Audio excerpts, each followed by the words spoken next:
Hello and good morning sa atin mga kapalaboy. So dito tayo ngayon sa likod ng ating bahay, backyard gardening. At sa araw na ito, tuturuan ko kayo kung paano yung tamang pag-abuno ng ating cauliflower. So ito yung ating mga pananim na cauliflower. Yan. Nag-start na kasi siyang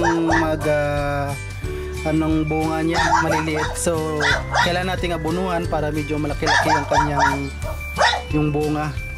So dito kasi na part medyo walang tumubo kasi na kain ng manok. Yan, konti lang tumubo. So dito medyo marami-rami ang tumubo. Yan. Ito siya, malapit na ito siyang maglabas yung bunga. Ito meron na siya, maliit pa lang. Tapos dito wala pa. Ito nag-start na sila. Yan. So kailangan nating abunuhan siya para hindi mag-stunted yung kanyang growth. So ito yung ating abono. So complete yung abono natin, no? So 14-14 ito siya, or complete na abono.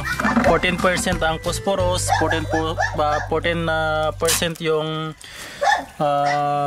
potassium, at saka 14% yung kanyang urea. So yan, yung urea, ito yung nagpapataba yung urea natin na 14%. So sa 14% na potassium, yun yung nagpapatibay ng kanyang stem, at saka phosphorus para sa pampabunga. So ang ratio natin ng abono natin ay nasa 1:10 lang po tayo. So mga ganyan kadaming abono, mga nasa 3/4 na kilo ng abono sa isang balde. So lalagyan natin siya ng tubig, tapos i-mix natin siya, tapos yun yung ating ididilig.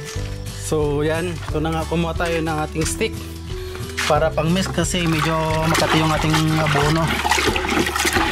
Yan, i-mix lang po natin siya, tapos ito yung ating gagamitin pandilig.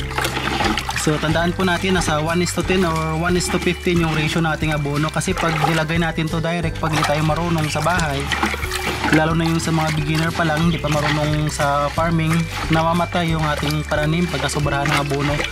So mas safe kasi siya pag nahalo na sa tubig, tapos ididilig na lang. So iwasan na po natin na contact siya sa kanyang dahon para hindi mamatay yung kanyang dahon. Diretso na po ito sa puno. So ito na yung ating abono, bumubula na siya.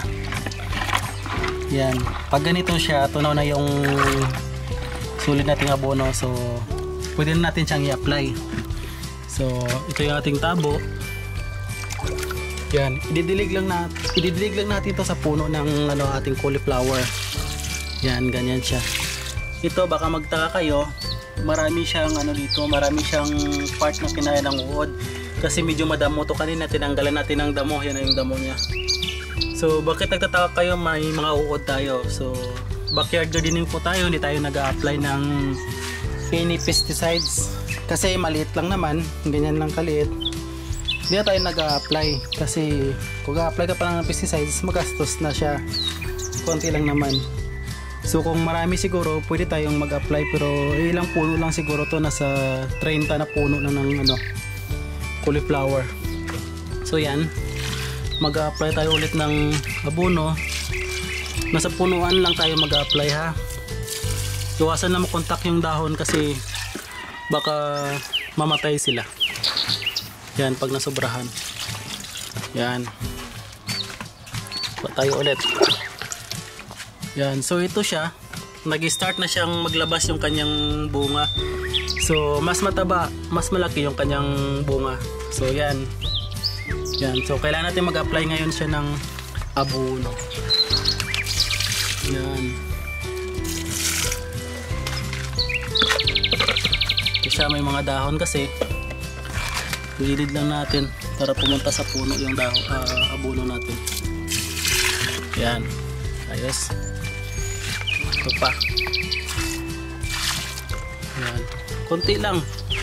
Tapos sa sunod na araw pwede ulit siyang diligan ng abono kasi konti lang naman yung ina-apply nating abono. Yan.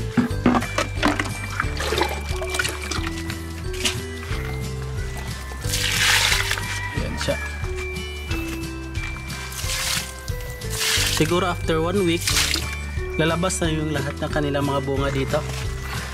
So kukuha tayo ulit ng video after 1 week. Yan. So magdidilig muna tayo ng abono.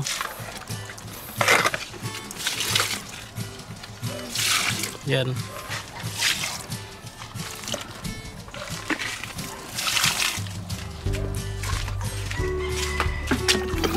Sana tumaba yung ating cauliflower para malaki yung kanyang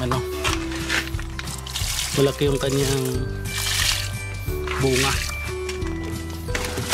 Yan.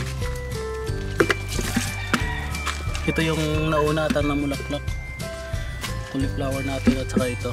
Kaya medyo malaki-laki na yung kanyang bunga. Yung dito mag-i-start pa lang, pero start din na kinakain ng uod.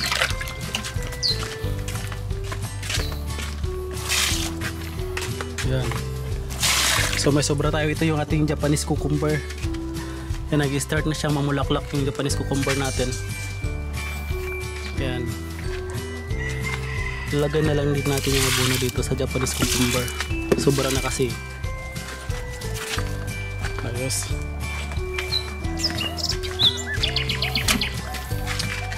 So yan mga kapalaboy, check natin after 1 week sa video natin kung gaano nakalaki yung bulaklak ng ating cauliflower. Yan, kasi nag-start na talaga siya magbunga. Yan na. So mas maganda kasi pag mayroon kayong backyard, konti lang na space sa backyard kagaya nito. Sa akin, konti lang yung space, naglagay lang tayo ng box dyan, tapos yung lupa para paglagyan natin. After nito pwede nating lagyan ng pichay or kung anong mga gulay na gusto natin. Yan. Yan, ganyan lang kaliit niya space. Pwede tayo mag cauliflower sa likurang bahagi ng ating bahay. Yan. Pag may gulay ka kasi mas maganda kasi. Ayos. Yan. Cauliflower to siya. Yan. Lalaki ng mga dahon nila oh. Pero yun nga lang, start na siyang kinakain ng uod sa likod. So pag malaki na yung bulaklak niya, pwede na yun siya makain ng uod. Huwag mo na ngayon. Yan. So yan oh. Yan. Ayos.